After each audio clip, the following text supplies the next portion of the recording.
BRS Huzurabad MLA Kaushik Reddy మనతో ఉన్నారు. కౌశిక్, ఎందుకు కాంట్రవర్సీ మీ దగ్గరికి వస్తుందా? మీరే వెతుక్కుంటూ కాంట్రవర్సీ దగ్గరికి వెళ్తారా? ఇప్పుడు సిఐడి ఎంక్వైరీ దాకా వచ్చింది మీ వ్యవహారం. అసలు ఎంత దారుణం అంటే రాకేష్ గారు, సిఐడి ఎంక్వైరీ ఎవరి మీద వేయాలి? మొన్నొక పసిగుడ్డు ఇలా ఆయన చుట్టాలంటారు, వాళ్ళు నూకితే వాళ్ళు చనిపోయినని అంటా ఉన్నారు. వాళ్ళ మీద సిఐడి ఎంక్వైరీ ఏమని చెప్పారు? ఎన్నో మర్డర్లు హైదరాబాద్లో, సేఫెస్ట్ సిటీ హైదరాబాద్ ఉండే కేసీఆర్ గారు ఉన్నప్పుడు ఇలా పట్ట పగలే మర్డర్లు అవుతా ఉన్నాయి. దాని మీద సిఐడి ఎంక్వైరీ ఏమని చెప్పండి. ఇది కేవలం రాజకీయంగా నన్ను బద్నాం చేయాలని ఉద్దేశంతో సిఐడి ఎంక్వైరీ చేసింది. సిఐడి ఎంక్వైరీ చేసినా భయపడేది ఏం లేదు. నేను ఇప్పుడు కూడా మీ TV9 ద్వారా నిన్న ప్రెస్ మీట్లో సవాల్ విసిరిన. అంతకంటే ముందు మీరు ఆ రోజు జరిగినటువంటి ఇష్యూలో ఆ ఐపీఎస్ ఆఫీసర్ని ఆయన మతం పేరుతో దూషించిన వీడియో అయితే అందరూ చూశారు, అంతటా సర్క్యులేట్ అయింది కదా. రాకేష్ గారు, మీరు కూడా తప్పు మాట్లాడుతున్నారు. నేను ఎవరిని మతం పేరుతోని నేను దూషించలేదు. నేను అన్న వర్డ్కి కూడా ఎవరన్నా బాధపడి ఉంటే దానికి అపాలజీ చెప్తున్నా అని నేను చెప్పినా అది అయిపోయింది సబ్జెక్ట్. అది కాదు, ఇప్పుడు అన్నిటికంటే పెద్ద సెన్సేషనల్ న్యూస్ ఏంటంటే తెలంగాణలో ఇది ఐపీఎస్ ఆఫీసర్స్ అసోసియేషన్ లెటర్. ఈ లెటర్లో వీళ్ళు ఏమని రాసిండ్రు? ఈ లెటర్లో ఇవాళ నేను కరీంనగర్ సిపి గారు మత మార్పిడికి చేస్తూ ఉన్నారు అని నేను అన్నా అని దీంట్లో ఐపీఎస్ ఆఫీసర్ అసోసియేషన్ లెటర్ రాసిండ్రు. నేను TV9 ద్వారా వాళ్ళకి సవాల్ విసురుతా ఉన్నా. ఐపీఎస్ ఆఫీసర్ అసోసియేషన్ ఒక్క వీడియో బయట అన్నా నాది గిట్లా వీళ్ళు చూపిస్తే, నేను ఆయన మత మార్పిడి చేస్తున్నాను నేను అన్నది ఒక్క వీడియో బయట చూపిస్తే కూడా నా ఎమ్మెల్యేకి రాజీనామా చేసి శాశ్వతంగా రాజకీయాల నుంచి తప్పుకోవడానికి నేను సిద్ధంగా ఉన్నా.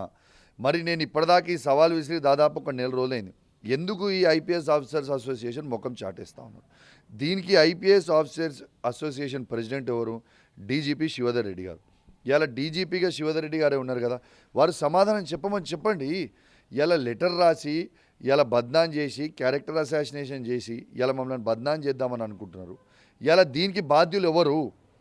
ఖచ్చితంగా కరీంనగర్ సిపి గారిని, హుజరాబాద్ ఏసీపీ గారిని, జమ్మికుంట రూరల్ సిఐ గారిని ఖచ్చితంగా సస్పెండ్ చేయాలని నేను డిమాండ్ చేస్తా ఉన్నా. రాకేష్, సిఐడి మొన్న వచ్చారు కాన్స్టిట్యున్సీకి, అక్కడ జరిగినటువంటి విషయం పైన ఎంక్వైరీ చేశారు.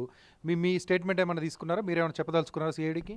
ఇంకా నన్ను పిలవలేదు. నన్ను పిలిస్తే నేను పోవడానికి సిద్ధంగా ఉన్నాను. ఖచ్చితంగా వాళ్ళని ప్రశ్నిస్తారు సిఐడి గారు.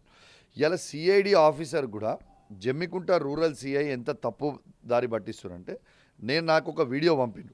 జమ్మికుంట రూరల్ సిఐ గారు సిఐడి ఆఫీసర్ అయిన డిఎస్పీ గారికి ఏమని చెప్తుండంటే, కౌశిక్ రెడ్డి ఇక్కడికి వచ్చినప్పుడు 50 మందితో వచ్చిండు, లోపలికి పోయిండు, మేము బ్యారికేడ్లు పెట్టి ఆపినామని అన్నాడు. మొత్తం సీసీటీవీ ఫుటేజ్లు ఉన్నాయి. అక్కడికి నేను పోయినప్పుడు నేను, నా సతీమణి, నా బిడ్డ, మా స్టాఫ్, మా గన్మెన్లో పిఏలో తప్పితే ఇంకా థర్డ్ పర్సన్కి ఇట్లా ఆడ మాతో ఉండుంటే, ఫోర్త్ పర్సన్, నా ఎమ్మెల్యే పదవికి నేను రాజీనామా మళ్ళీ చేస్తాను సవాల్ విసురుతూ ఉన్నాను. ఇలా సిఐడి ఆఫీసర్ గారిని కోరుతా ఉన్నాను, మీరు స్వయంగా అడిగి పోతూ ఉంటే మీకే జమ్మికుంట రూరల్ సిఐ గారు అబద్ధాలు చెప్తా ఉన్నారు. ఇలా మొత్తం సీసీటీవీ ఫుటేజ్లన్నీ లైవ్గా ఉన్నాయి కదా, ఫుటేజ్లన్నీ రిలీజ్ చేయమని చెప్పండి. ఇలా దాంతోపాటు ఎంత దారుణం అంటే, వీణవంక జాతరలు అనేది ఎన్నో ఏళ్ళ నుంచి జరుగుతూ ఉంది. ఒక్క 15 నుంచి 20 నిమిషాలు బీభత్సమైన లాఠీచార్జ్ చేసిండ్రు. ఎందుకు చేసిర్రు లాఠీచార్జు? ఆ లాఠీచార్జ్ విజువల్స్ మీకు దమ్ముంటే బయట పెట్టండి. ఎందుకు? ఆడ మొత్తం సీసీటీవీ ఫుటేజ్లోనే నన్ను అరెస్ట్ చేసినాక భక్తులని బీభత్సంగా కొట్టిండ్రు. అంత కొట్టాల్సిన అవసరం ఏముంది? మేము చేసిన తప్పేముంది? ఖచ్చితంగా దీన్ని నేను తీవ్రంగా ఖండిస్తూ ఉన్నాను. మళ్ళా ఈ సిఐడి ఎంక్వైరీ అన్నారు రాకేష్. సిఐడి ఎంక్వైరీ వస్తే సాటుకు వచ్చి ఎందుకు పోవాలా? ఓపెన్గా ఎంక్వైరీ చేయండి. గ్రామ పంచాయతీలో కూర్చొని గ్రామ ప్రజలందరినీ పిలవండి, పిలిచి అక్కడ ఏం జరిగిందో అనేది వాళ్ళని అడగండి. కానీ సిఐడి డిఎస్పీ గారు, సిఐ గారు వచ్చి అదే వీణవంక పోలీస్ స్టేషన్లో కూర్చొని, అదే వీణవంక పోలీస్ స్టేషన్లో హుజరాబాద్ ఏసీపీ గారు ఉంటారు, జమ్మికుంట రూరల్ సిఐ గారు ఉంటారు, వాళ్ళు పెట్టిన భోజనం తింటారు, వాళ్ళు పెట్టిన ఛాయ్ తాగుతారు. మరి ఇది ఎక్కడ ఎంక్వైరీ అయినట్టు ఫేర్గా? మళ్ళీ అక్కడి నుంచి పోలీసులే కదా, సిఐడి అంటే కూడా పోలీసులే కదా, వాళ్ళు పోలీస్ స్టేషన్కి వెళ్తే తప్పేంటి? పోలీస్ స్టేషన్ వెళ్తే తప్పని నేను అంటలేను. వాళ్ళు ఇచ్చిన ఛాయ్ కాఫీలు తాగి ఎంక్వైరీ చేసిపోతే అదేమి ఎంక్వైరీ అన్నట్టు? తర్వాత వీణవంక నుంచి డైరెక్ట్ ఏసీపీ గారి ఇంటికి ఎందుకు పోయినరు? హుజరాబాద్ ఏసీపీ గారి ఇంటికి ఇక్కడ ఉన్న సిఐడి ఆఫీసర్ ఎందుకు హుజరాబాద్ ఏసీపీ గారి ఇంటికి పోయినరు?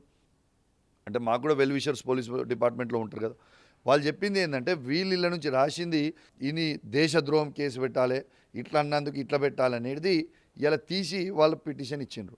ఆ వీళ్ళు ఫైల్ చేసి ఇచ్చిర్రని, అది ఇచ్చి చూసిన తర్వాత అక్కడున్న సిఐడి ఆఫీసర్ అడిగిందంట, మరి ఈ వర్డ్ అయితే ఇక్కడ వీడియో అయితే కనబడతలేదు, ఈ వీడియో కనబడపోతే మరి దీన్ని మీరు ఎట్లా ప్రూవ్ చేస్తారు అంటే వాళ్ళు వేసిన స్కెచ్ ఏంటంటే అందరూ మాట్లాడుకొని అరే మనం పోలీస్ ఆఫీసర్ల మీద వచ్చి మనం ఒక్కటి ఉండాలి ఆడికి మేము వచ్చినప్పుడు చుట్టూన్న పోలీస్ కానిస్టేబుల్లతో నేను అన్నాడని రికార్డ్ స్టేట్మెంట్ ఇవ్వాలి, పక్కన ఈయన ఇట్లా అన్నాడని రికార్డ్ స్టేట్మెంట్ ఇవ్వాలని నిన్న కొందరు కానిస్టేబుల్ని ఏసీపీ గారి ఇంటికి పిలుచుకొని ఆడ రాసుకున్నట్టు నాకున్న సమాచారం.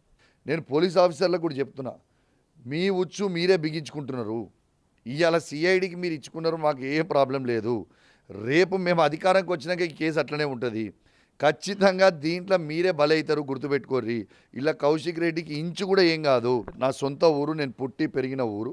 ఆ ఊరికి నేను పోయి దర్శనం చేసుకుంటే వీళ్ళు ఎందుకు ఆపారు? నంబర్ 1. నంబర్ 2, నేను ఆడికి పోయిన తర్వాత ఆడి నుంచి మా ముగ్గురిని ఎందుకు ఆ తీరు మనం గుంజుకపోయినరు? ఇలా నా సతీమణిని ఎందుకు గుంజుకపోయినట్టు, నా బిడ్డను ఎందుకు గుంజుకపోయినట్టు, మా దళిత మహిళా సర్పంచ్ని ఎందుకు గుంజుకపోయినట్టు, ఇలా మేము దర్శనం చేసుకోవద్దని, మేము కొబ్బరికాయ కొట్టొద్దని చెప్పడానికి ఈ సిపి ఎవరు, ఈ ఏసీపీ ఎవరు, ఈ సిఐ ఎవరు? వీళ్ళకి ఏం సంబంధము? అది పూర్తిగా Rakesh, that is an endowment land. ఏడ కూడా నేను చేస్తా జాతర నా ఉంటే మీరు చేయమన్నా కూడా నేను నాకు అంత టైం లేదు. నా ఉద్దేశం ఏంటంటే గవర్నమెంట్ అనేది ఆడ జాతర నిర్వహిస్తే ఆ జాతర అనేది అరేంజ్మెంట్స్ బాగుంటాయి, వచ్చిన ప్రజలకి సౌకర్యాలు బాగుంటాయి అనేది నా ఉద్దేశం.